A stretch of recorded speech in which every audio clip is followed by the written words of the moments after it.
Louvado seja o nome de nosso Senhor Jesus Cristo. Para sempre seja louvado. Tome a sua Bíblia. Abra no livro de Apocalipse, capítulo 21. Apocalipse, capítulo 21.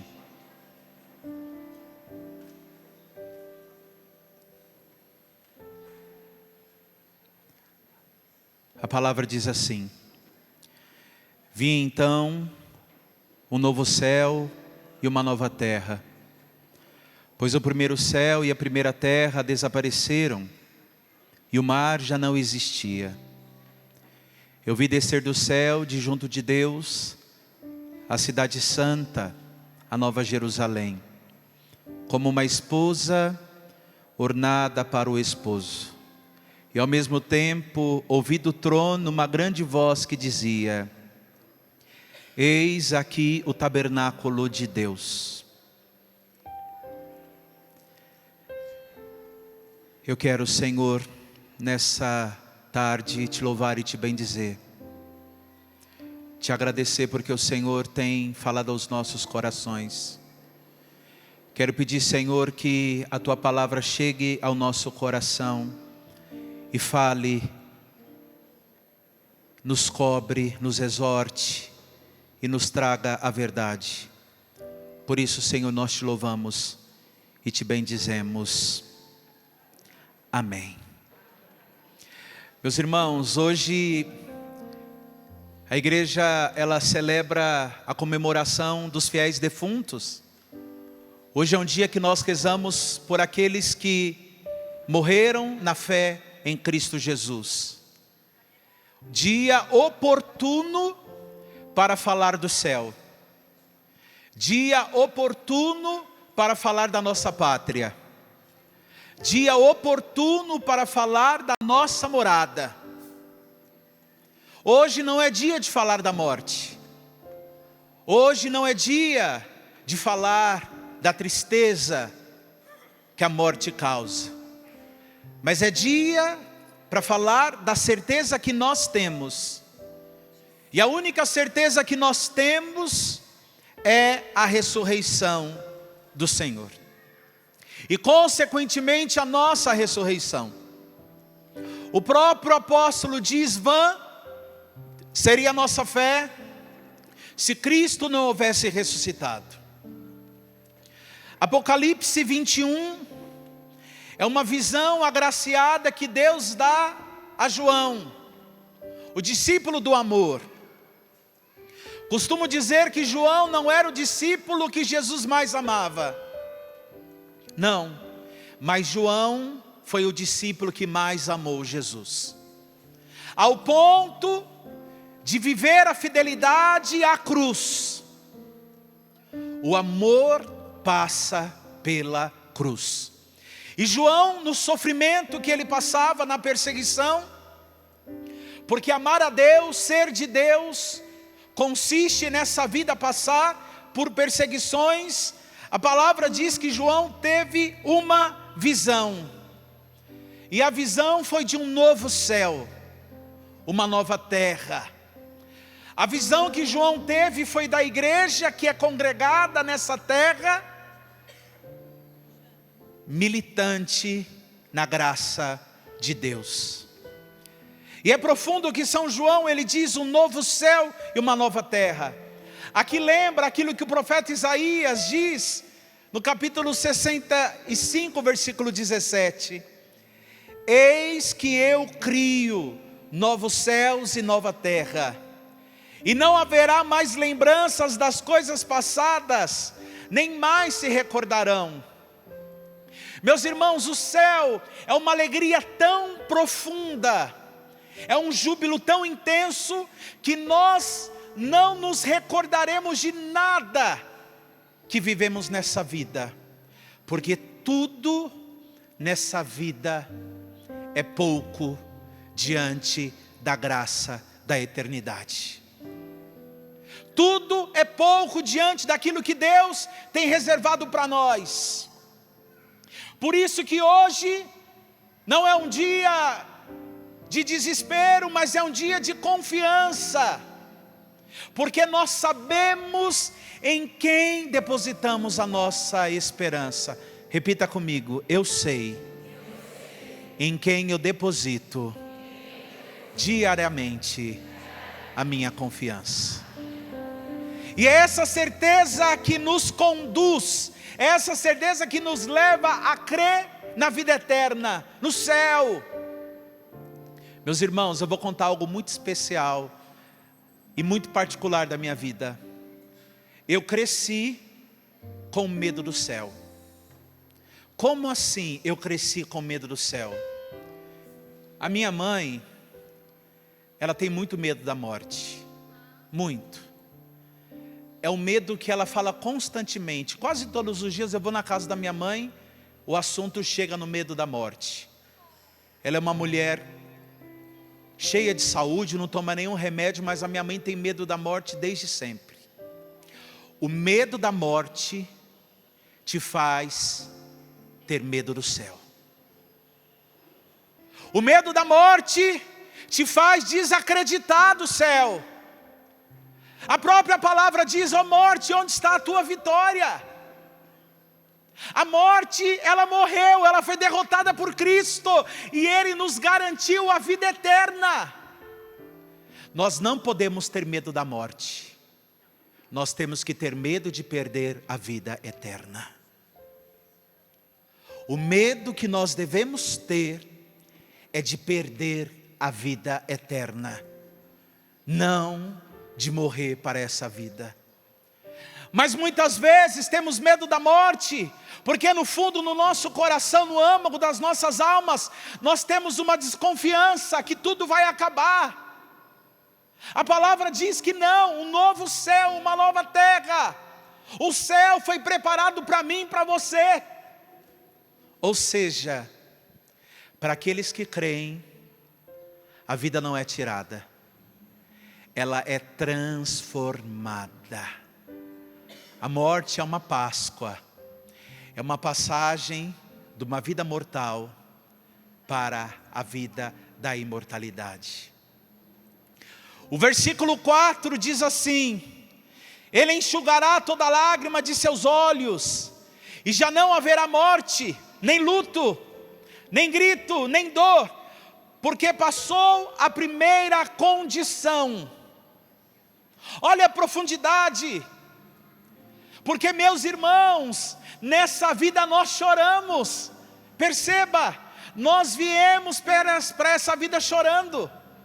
Nós nascemos chorando, nós sofremos, nós choramos e morremos chorando. Quando alguém morre da nossa família, alguém próximo, qual é a nossa reação? Chorar. Quando uma pessoa está doente, às vezes correndo risco de perder a vida, ela chora. Por isso que a palavra diz: Ele enxugará toda lágrima dos nossos olhos. Por isso que a oração da Salve Rainha fala: esse vale de lágrimas. Mas eu te digo, se você tem chorado nessa vida, se você tem passado por sofrimento, o Senhor, Ele te diz no último dia, no dia que não tem fim, no dia que não tem ocaso, Ele enxugará as suas lágrimas. E não haverá morte, nem dor, nem luto, nem sofrimento que chegue à nossa vida. Ei, tudo que te aflige nessa vida, você não terá na vida de Deus. Tudo que te causa sofrimento, você não terá na vida eterna. Porque na eternidade não há espaço para o sofrimento. No entanto, meus irmãos, eu te digo, quando nós temos a garantia do céu, quando nós temos a garantia da eternidade, nós conseguimos lidar melhor com as provações. Quando nós temos a garantia de que Deus tem preparado para nós um lugar, nós conseguimos lidar melhor com o sofrimento. Porque nós cremos que todo sofrimento dessa vida é passageiro. Romanos 8,18. As provações do tempo presente. Escute. As provações do tempo presente não se compara à glória que Deus tem preparado para você. Você crê nisso?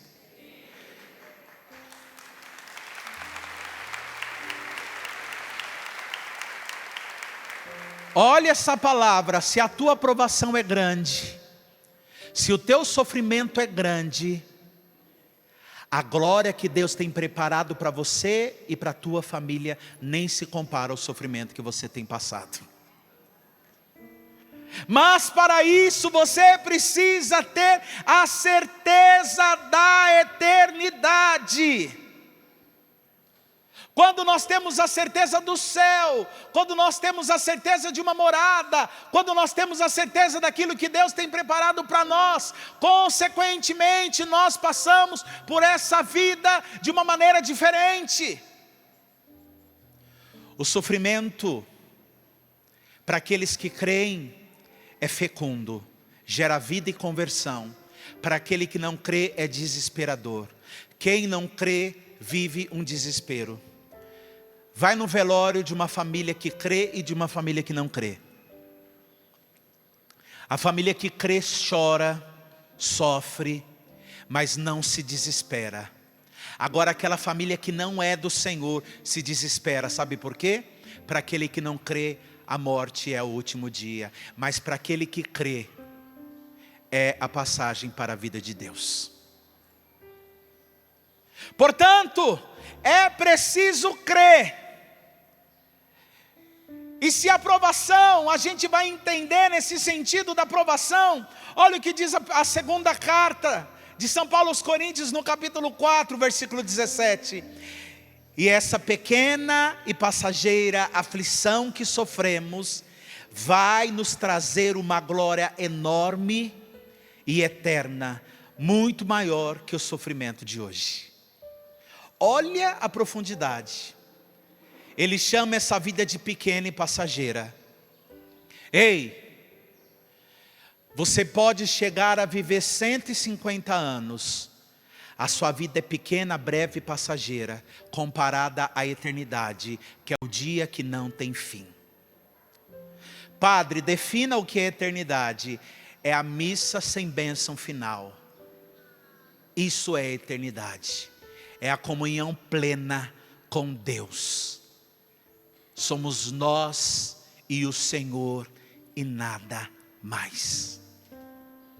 Essa vida passageira e pequena que nós estamos vivendo, diz São Paulo, e todo o sofrimento que nós passamos, vai nos trazer uma glória enorme e eterna. A glória que Deus tem preparado não é somente uma glória grande, como diz a palavra, mas é uma glória eterna, para sempre. Não é a vanglória, não é a glória vã, não é a glória desse mundo, mas é a glória que vem de Deus. Por isso eu quero dizer para você que está aqui, para você que nos acompanha de casa, não se assuste, se a cada vez que o teu amor por Deus cresce, cresce também o teu sofrimento. Não se assuste. Não se assuste. Se quanto mais você ama, quanto mais você é fiel, mais o teu sofrimento cresce. Porque quanto mais o nosso amor cresce, mais o Senhor nos prova no cadinho da humilhação. Quanto mais o nosso amor cresce, mais nós somos provados.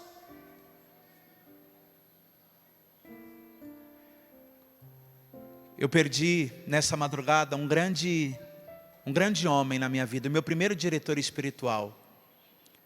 O nome dele é Carlos, um homem casado, santo, pai de família. Eu falo santo na palavra etimologicamente na palavra santo, era um homem santo. Um homem caridoso, generoso, que curava a gente com um abraço e com os olhos. E ele vinha enfrentando já há alguns anos um câncer que começou no intestino e generalizou com metástase. E ontem eu recebi a notícia que ele estava muito ruim. A minha oração ontem foi assim, eu falei: Senhor, eu acredito que está chegando a hora de você recolher o Carlos. A gente chama ele de tio Carlos.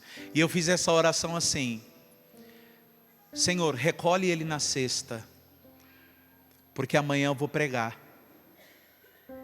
O velório dele está começando agora, 14 horas, junto com a minha pregação. Eu comecei a pregar, o velório dele começou. E eu perguntava para Deus, como um homem tão santo, tão de Deus, que fez em tudo a tua vontade, está sofrendo, agonizando por causa de um câncer. Quando um santo sofre, é para santificar eu e você, que muitas vezes somos covardes diante da cruz. Se tem um santo na tua família sofrendo, é para a sua conversão, é para que você mude de vida, é para que eu mude de vida.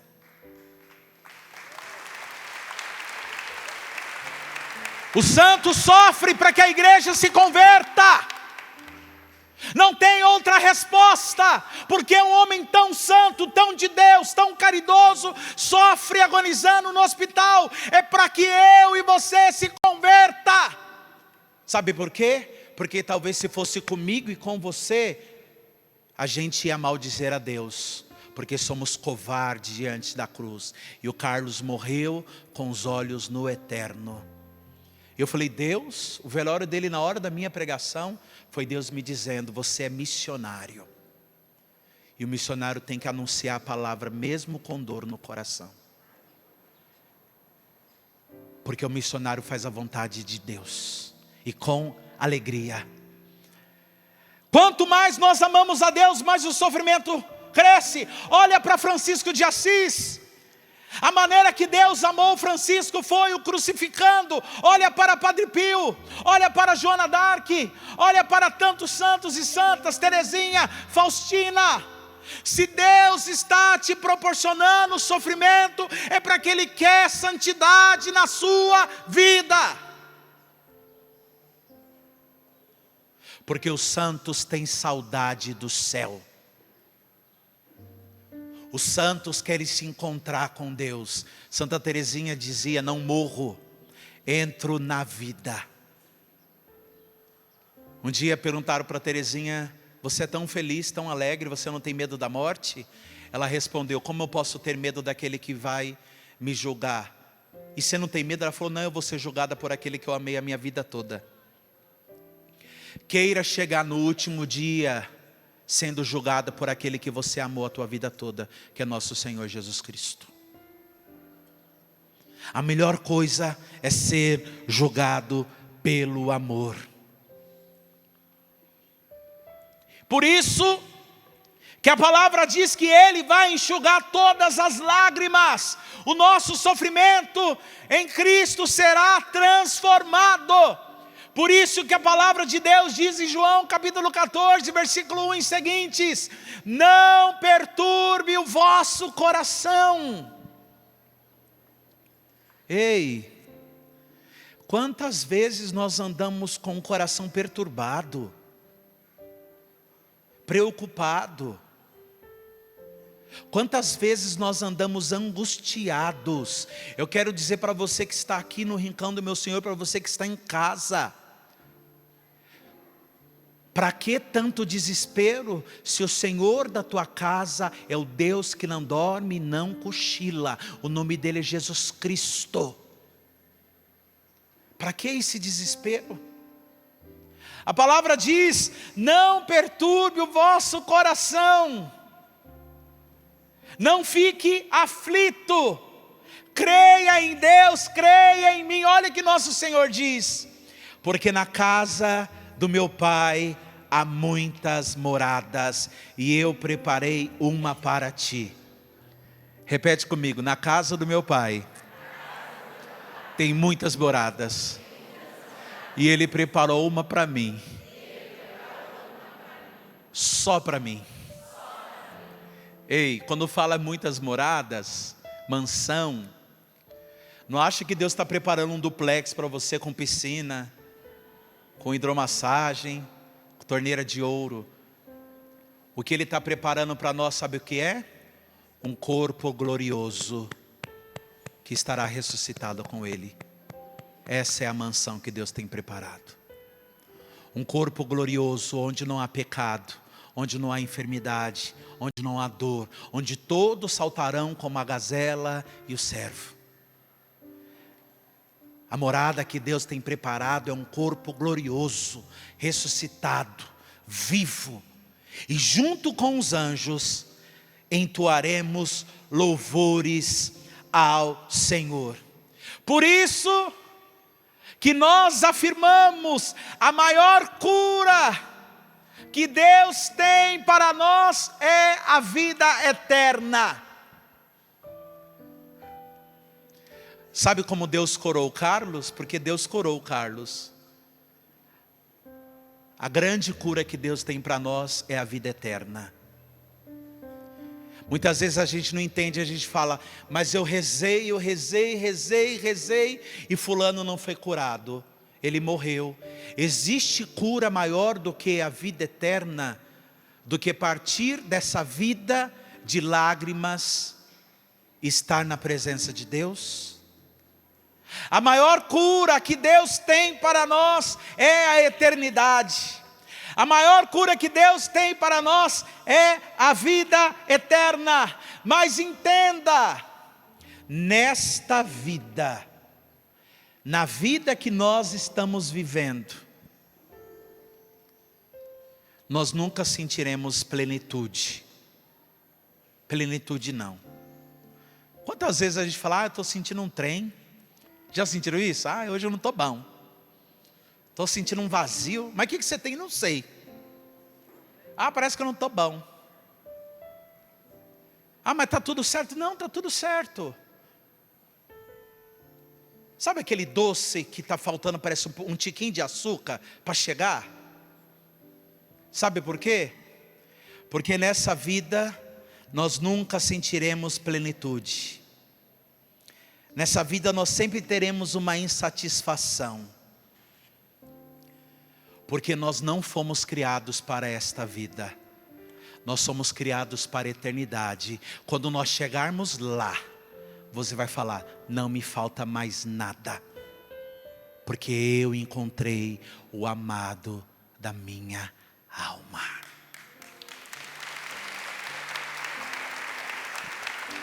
O céu é uma matemática exata. Não sobra e não falta nada. Não sobra e não falta nada. Lá tudo é pleno. Tudo é exato, tudo é perfeito. Quando você está na presença de Deus, tudo é perfeito. No céu não haverá distanciamento. Pelo contrário, no céu haverá somente comunhão. Sabe qual é a cena que vem na minha cabeça? Como que aqui no Rincão fosse um grande trigal. E um dia, irmãos, um dia nós seremos recolhidos como trigo e apresentados diante do trono do Cordeiro. Um dia nós seremos. Portanto, eu quero dizer para você que está aqui, que tem medo da morte. Ter medo da morte é ter medo de Deus. Eu não estou dizendo que nós queremos morrer, nem eu quero. Não estou dizendo que a gente fala, Senhor, me leva hoje, não é isso. Mas nós não podemos ter medo do encontro definitivo. Por isso, que no céu, nós seremos recolhidos como trigo. É tão legal, é tão profundo que a palavra de Apocalipse diz que o tabernáculo, o templo, as muralhas são construídas de pedras preciosas. Quando nós vamos construir uma casa, nós colocamos pedras preciosas na construção? Nós colocamos o quê? Brita, não é? Pedra? É ou não é? Olha o que diz a palavra. É construída com pedras preciosas. Para dizer o quê? Que o lugar que nós iremos é preciosíssimo. Eu digo que o cristão ele tem dupla nacionalidade. A nacionalidade da terra, que é uma nacionalidade transitória, e a nacionalidade celeste, que é a nacionalidade definitiva.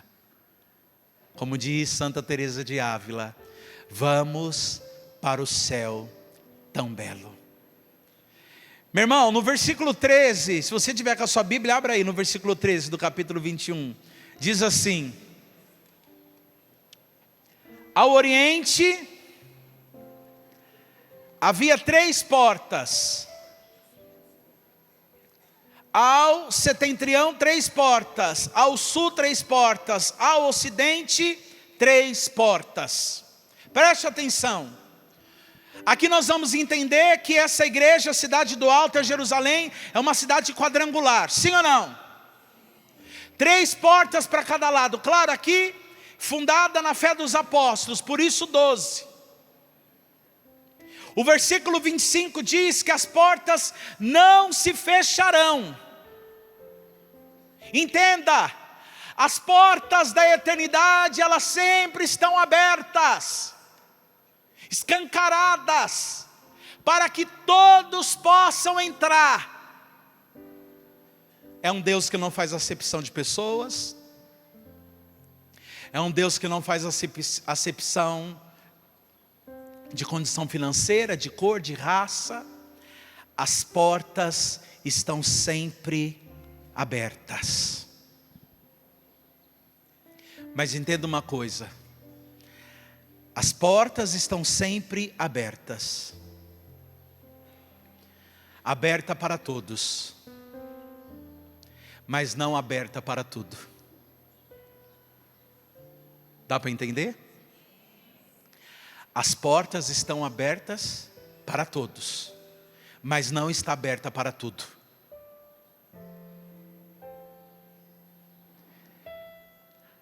As portas da eternidade estão abertas para todos, mas não está aberta para tudo. Olha o que diz a palavra. Versículo 27, nela não entrará nada de profano, ninguém que pratica abominações, mentiras, cujo nomes, mas unicamente aqueles que estão com o nome no livro do Cordeiro. Repito, a porta está aberta para todos, mas não está aberta para tudo. Não entrará aqueles que praticam o pecado, aqueles que vivem na mentira. E existe uma diferença enorme de pecar e permanecer no pecado. A palavra chama de iníquo, ímpio. Pecador sou eu, é você. Pecamos, nos arrependemos, buscamos a confissão, a comunhão. Por outro lado, Romanos 12:2, não vos conformeis com esse mundo. O perigo é quando nós nos conformamos com esse mundo e não queremos sair do pecado. A porta não está aberta para tudo. Se nós não renunciarmos ao pecado e aquilo que nos prende, nós não passaremos pela porta. E não se esqueça, a porta é o próprio Cristo. Ele diz no Evangelho de São João: eu sou a porta. Eu sou a porta. Ou seja, se nós não abrirmos, se nós não nos convertermos, nós não passaremos pela porta, nós não entraremos na vontade do Senhor.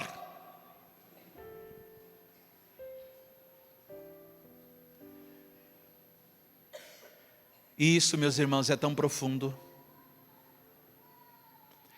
É o momento da gente olhar para a nossa vida e perceber o que é esse tudo que não entrará na porta. O que é esse tudo? Quantas vezes nós nos apegamos a dinheiro? Eu não vou rezar porque eu quero ficar rico. O que adianta juntar tesouro nessa vida se você não juntou nada no céu? Ainda não tem caixão que é de 2 e 3 andares, que vai você e a tua riqueza. Tudo que você juntou vai ficar aqui, mas tudo que você construiu em Deus vai te esperar lá. Quantas pessoas vivem a ditadura da beleza, da vaidade, e se esquecem do Senhor. Busque agradar a Deus. O próprio Jesus diz: o meu alimento é fazer a vontade do meu Pai. Apocalipse 22:5 diz assim: e ali não haverá mais noite, e não necessitarão de lâmpada, nem de luz do sol, porque o Senhor Deus os ilumina, e reinarão para todo o sempre. No céu não haverá mais noite. Quando fala não haverá mais noite, é literalmente não há escuridão, não há lugar para o pecado, não há lugar para o nosso erro. Por isso que nós precisamos nos converter, porque a própria palavra diz, ela é estreita, a porta é estreita. Eu lembro um dia lendo um livro falando sobre a porta estreita, e o autor bíblico falava que a porta ela é estreita e baixa. Ela não é só estreita, ela é baixa. Porque aqueles que passam pela porta precisam se abaixar, se inclinar, ser humilde para poder entrar na vontade de Deus. Por isso que Nossa Senhora canta, Ele derruba do trono os poderosos e eleva os humildes. Se você quer entrar na porta que é o Senhor, que é estreita e baixa, você precisa se abaixar, se inclinar e obedecer à vontade de Deus. E é tão profundo porque diz que não haverá noite, não haverá dor, não vai precisar de lâmpada, porque o Senhor Deus vai iluminar. Por isso que Ele é chamado de sol da justiça. Por isso que Ele é o Deus que ilumina a nossa vida. Por isso que Ele é o Deus que é a luz que tanto nós precisamos. E eu te pergunto, você que está aqui, você que está em casa, qual tesouro você tem ajuntado? O que você tem feito nessa vida? Vou te fazer uma pergunta mais difícil ainda, essa pergunta é para mim também. Se hoje, nessa tarde, fosse a vinda gloriosa do Senhor, se o Senhor voltasse agora, nesse exato momento, a vida que você está levando, você escutaria, vinde bendito ou apartai-vos de mim maldito? A vida que você leva hoje, nesse exato momento, te garante a entrada no céu ou não? Por isso que o católico ele vive no profundo advento, porque nós não sabemos o dia e nem a hora. Portanto a palavra é: fique preparado. Fique preparado, porque nós não sabemos o dia e nem a hora. Nós não sabemos o momento que o Senhor virá. E eu te pergunto, você está preparado? Eu fui de uma fraternidade, chamava da Fraternidade do Caminho, a qual eu sou muito grato, que me deu toda a formação como homem, como padre, como ser humano. E todas as casas da fraternidade têm a Capela do Santíssimo, graças a Deus. Quando eu abri, eu fui responsável para abrir a missão no Nordeste no ano de 2005. Eu era jovem na época. E lá o bispo, naquela época, ele não permitiu ter a capela do Santíssimo. Ele falou que ia nos observar. E foi um golpe não ter a capela do Santíssimo. Para nós que somos padres religiosos, consagrados, é fundamental, é o coração da comunidade. Porque viver em comunidade não é fácil. Sem o Senhor é mais difícil ainda. Eu lembro que eu cheguei em casa junto com outro irmão. Nós pegamos uma lamparina, eu peguei uma lamparina de óleo e acendi e coloquei na capela, que estava preparada para receber o Senhor. E a lamparina ficou lá acesa. Ninguém me perguntou nada. A capela ficava lá, eu trocava o óleo, acendia, ela ficava acesa 24 horas. E um dia um frei me perguntou, falou: irmão, mas por que essa lamparina está acesa? E eu respondi para ele: porque no dia que o Senhor chegar, Ele nos encontre com as lâmpadas cheias para recebê-lo. E ele chegou um dia e a lamparina estava esperando ele, acesa. Depois de 2 anos, o bispo permitiu o Santíssimo. E quando o Senhor chegou, a lamparina estava lá há 2 anos, acesa. Aquela lamparina era a certeza da minha alma como responsável da comunidade. Ele vem, Ele vem, Ele vem, Ele voltará, Ele não vai nos abandonar.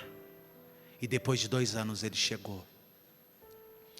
Eu quero te perguntar se na tua vida espiritual tem uma lamparina acesa, para quando Ele chegar, você clarear o seu rosto, porque a lamparina daquelas virgens era para isso, para clarear o rosto na escuridão, o noivo olhar na face dela e falar: eu te conheço, amada minha, eu te conheço, noiva minha. Porque se Ele chegar na escuridão do teu sofrimento e você não tiver lâmpada, Ele não vai te conhecer. Ele não vai te conhecer. Tenha na tua casa, tenha na tua vida espiritual, tenha no teu casamento uma lâmpada acesa, 24 horas. Porque o noivo vai chegar, nós não sabemos o dia e nem a hora, portanto fique preparado. Fique preparado, Ele vai chegar. E quando Ele chegar, Ele vai ver a lamparina acesa e Ele vai olhar para você e vai falar: vinde bendita do meu Pai, porque eu preparei um lugar para você. Eu preparei. E aí naquele momento você vai falar assim: Senhor, mas aqui na minha casa só eu te esperei, mas ninguém te esperou. E eu digo para você: crê no Senhor Jesus e a sua casa será salva contigo. Crê. Crê no Senhor Jesus e a sua casa será salva contigo. Portanto, a palavra diz em Mateus capítulo 6, versículo 19 e seguintes: não acumule tesouros nessa terra. Não acumule. Não acumule tesouros nessa terra. Sabe por quê? Porque a traça corrói e o ferrugem destrói. Quantas vezes a gente vai lá na nossa sapateira, parece que a gente é uma centopeia, né? Tem sapato para dar e vender, mas a gente não abre mão, a gente nem usa mais. O apego não é de Deus, o apego a coisas e pessoas é satânico. Tem aquela blusa que só está naftalina. Ah, mas foi a minha bisavó que deu. Deu e você também dá. Para de juntar as coisas no guarda-roupa. Para de juntar as coisas nessa vida. Essa vida é breve. A gente está aí, colado numa pandemia que veio arrasando o mundo todo, o nosso Brasil. Quantas pessoas morreram? Quantas pessoas ficaram? Quantas pessoas perderam um, dois da mesma família?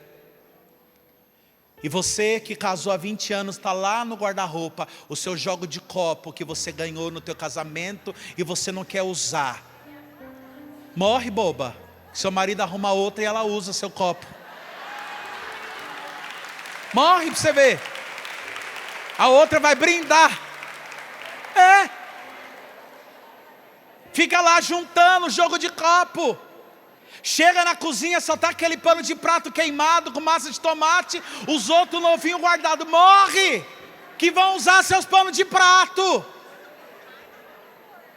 Fica usando copo de requeijão e os copos estão lá. 20 anos, 30 anos.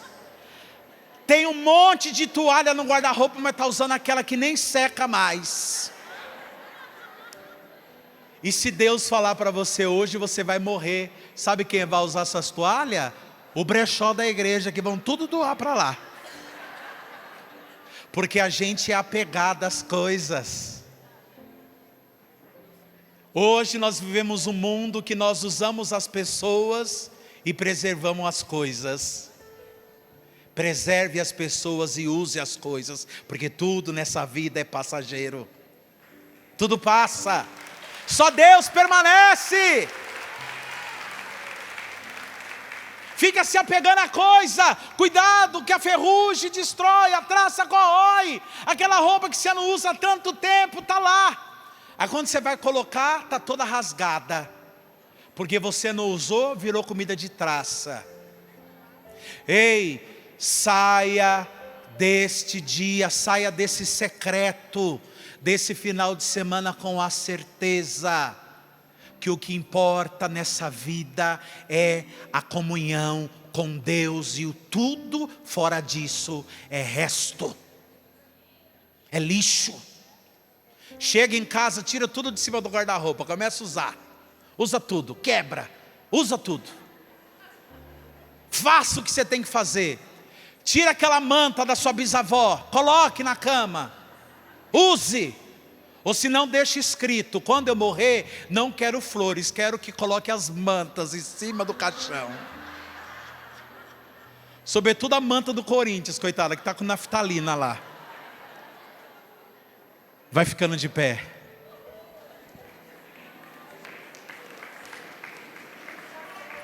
Não, aplaude direito, gente.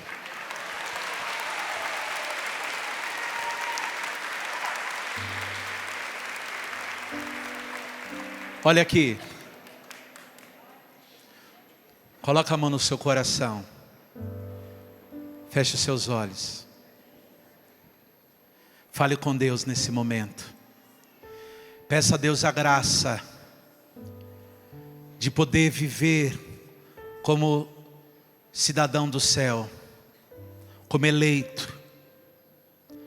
Fala: Senhor, dai-me a graça de viver como eleito do Senhor. Como São Felipe Neri que dizia: eu prefiro o paraíso. Vai dizendo isso, abre seus lábios. Vai falando: Senhor, eu prefiro o paraíso. É isso que eu quero, Senhor. Eu não prefiro esse mundo, eu não quero nada desse mundo. Eu não quero nada, nada, Senhor. Eu quero a eternidade, eu quero viver contigo, Senhor. Vai falando para o Senhor: dai-me a graça de viver contigo, Senhor. Diante de tantas opções que o mundo tem me dado, eu escolho o paraíso. Eu prefiro o paraíso, eu prefiro a vontade de Deus. Vai falando isso para o Senhor. Abra seus lábios. Você que está em casa, você que reza conosco pela TV Canção Nova, você que está pelo YouTube, vai dizendo isso: eu prefiro o paraíso, eu quero o céu, eu não quero outra coisa além do céu. Vai dizendo isso para o Senhor.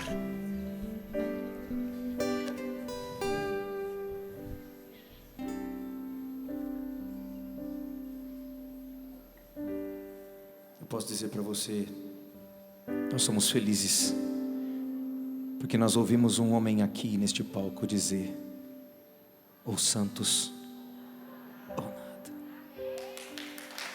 Ou santos ou nada mais queremos ser,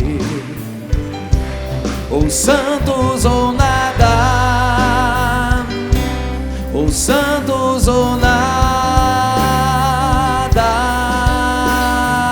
mais, ou santos ou nada mais queremos ser,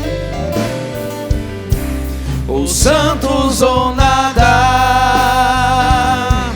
ou santos ou nada mais em meu falar, em meu falar, em meu sentir, quando eu falar, na hora de decidir, em todo o meu proceder,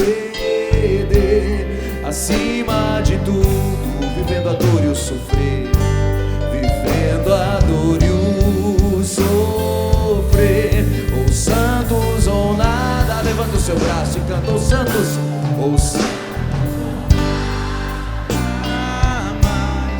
queremos ser, ou santos,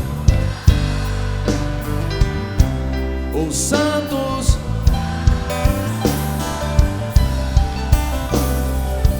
uma vez mais, ou santos ou nada, ou santos, queremos, ou santos, ou santos.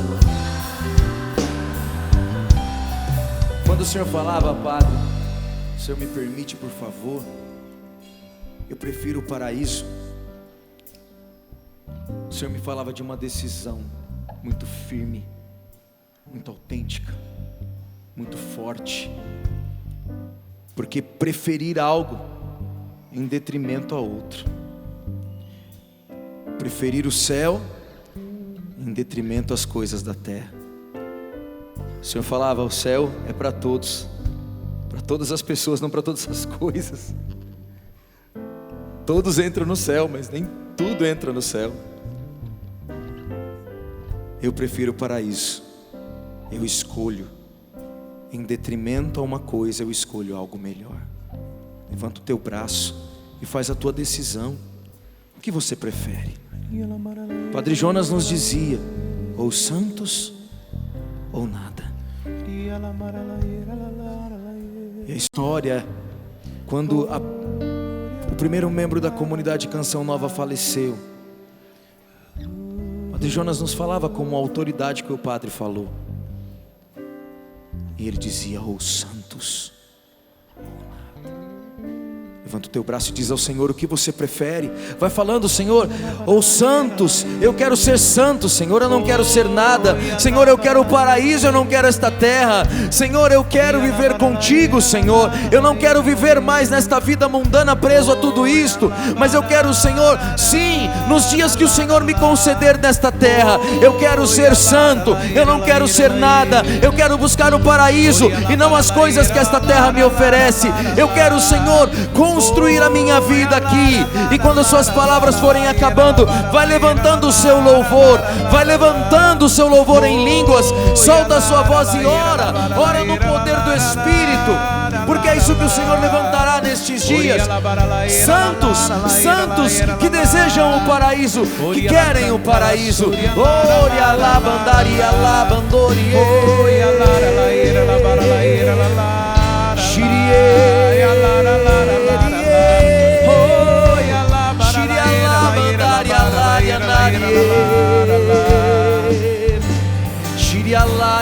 o Senhor, quando nós começamos a orar, o Senhor colocou muito forte no meu coração muitas pessoas que estão aqui, que sofrem com medo da morte, que tomam remédio, passam psicólogos, psiquiatras, têm crise de ansiedade por causa da morte. Pessoas que têm medo de perder a mãe, de perder o pai, de perder o filho, Quando alguém se atrasa, você já entra em pânico. O Senhor nessa tarde, Ele quer te libertar desse sentimento, Ele quer te curar. Você que sente isso, não precisa ter vergonha, levanta a tua mão direita para a gente rezar por você. Você que sente isso, levante alto, levante alto. Vamos orar por essas pessoas.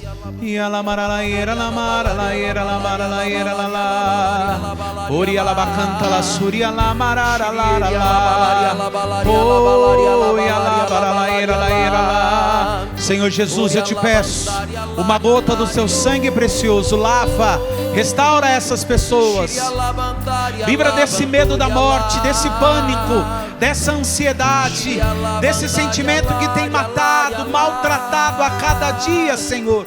Eu te peço, Senhor Jesus, com teu braço forte e santo, liberta essas pessoas, liberta cada um dos teus filhos que aqui estão, que tem medo do céu, tem medo da morte, Senhor, e sofrem desesperadamente, Senhor. Eu te peço, no teu nome, pela intercessão da Virgem Maria, de São Rafael, que essas pessoas sejam tocadas, sejam restauradas, sejam curadas. Você que está em casa, o Senhor está tocando numa mulher que está em casa, e nesse momento você se ajoelhou diante da televisão, porque você tem muito medo da morte, e você só de falar da morte começa a tremer. Nesse momento você sente o anjo do Senhor acampado na sua casa, para te libertar desse medo, desse desespero que você tem da morte. Receba, tome posse, em nome de Jesus.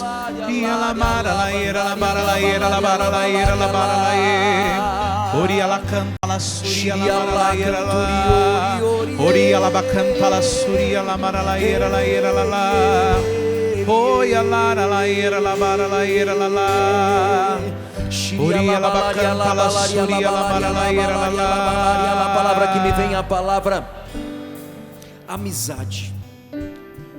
E o Senhor quer restaurar com você a amizade que foi quebrada por causa da morte. Foi muito dolorido, foi muito difícil, mas o Senhor quer restaurar com você esta amizade, porque perder para você foi muito difícil. Mas o Senhor não fez, não permitiu, porque Ele não te ama. Não, amém, não. Por isso agora se deixe novamente ser olhado por nosso Senhor, acompanhado por nosso Senhor. amém. Deixa o Senhor curar esta ferida que ficou no seu coração por causa da morte de alguém que você amava, mas não foi culpa do Senhor. Amém. Toma posse, Senhor. Eu quero te convidar a agradecer a Deus. Fala obrigado, Senhor. Eu te louvo, Jesus. Eu te bendigo, Senhor, porque o Senhor preparou para mim uma morada. Porque o Senhor preparou e ninguém vai ocupar meu lugar. Ninguém vai porque ocupar. Esse lugar é meu. Porque esse lugar aplauda é meu. Você. Força.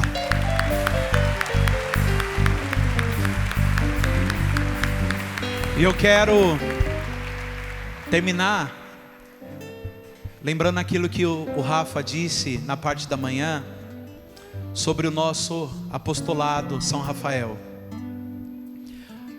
O nosso apostolado não é assim, ó, eu quero ser do apostolado. Você tem que ter um chamado. E o sinal do nosso apostolado é um escapulário. Ah, eu quero ter o escapulário. Não. O escapulário é o sinal do nosso apostolado. Não é uma comunidade, não é uma missão, mas o apostolado de São Rafael é um apostolado de cura e libertação. É levar a cura, a libertação a tantas pessoas que sofrem nos hospitais, nas clínicas, em tantos lugares. Pessoas que rezam, que têm o ministério da cura e libertação. É um apostolado, é uma missão que Deus confiou a nós. E a São Rafael que é o anjo da cura. Se você quer entender mais sobre o nosso apostolado, no final, no intervalo, procure lá na lojinha. Lá no meu Instagram vai ter um link. Meu Instagram é padre _ Rafael, Rafael com PH, RAPHAEL. Vai ter um link, entre lá, se inscreva, conheça mais sobre o apostolado São Rafael. Mas a profecia que Deus nos dá é que esse apostolado vai tomar conta de todo o Brasil e fora do Brasil. É uma profecia. Segundo, para terminar, você que está aqui nessa quinta-feira de adoração e ainda não fez a sua inscrição, esse final de semana nós temos o nosso acampamento secreto, começando hoje, vai até domingo. Vai aqui atrás, na lojinha, faça a sua inscrição. Talvez você veio só para quinta-feira, fique conosco. Temos muita coisa hoje, amanhã, sábado e domingo. E eu te garanto que Deus vai te colocar no secreto. E o secreto não é um lugar. O secreto é Ele mesmo, nosso Senhor Jesus Cristo. Amém? Ou santos ou nada.